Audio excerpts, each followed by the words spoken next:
আজ হবে glass cup মাছের ঝোল, তাই জন্য দেখো ফুলকপি কেটে রাখা রয়েছে।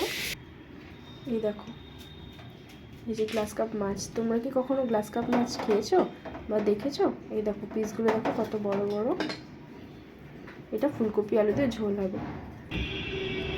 হলুদ দেওয়া হচ্ছে, দিয়েছি লবণ,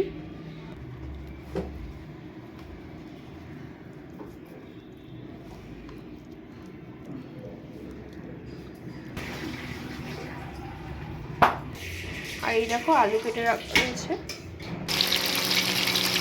কিন্তু তেল গরম হয়ে গেছে, আমাদের মাছ ভাজা চলছে। এই দেখো আমাদের মাছ একটু ভাজা হয়ে গেছে, দেখো কি সুন্দর লাল লাল মাছ ভাজা। মাছ ভাজা খেতে কে কে পছন্দ করো কমেন্ট করো। এই যে আমাদের আলু ভাজা হয়ে গেছে নুন হলুদ দিয়ে। আমাদের ফুলকপি ভাজাও হয়ে গেছে।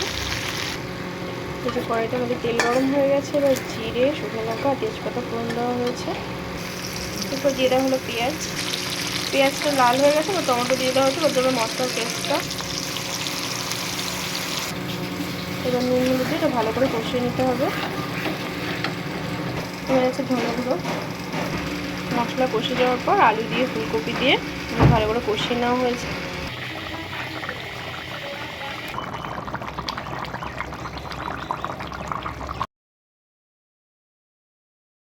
আমাদের গ্লাস কাপ মাছের ঝোল আলু ফুলকপি দিয়ে তৈরি হয়ে গেছে।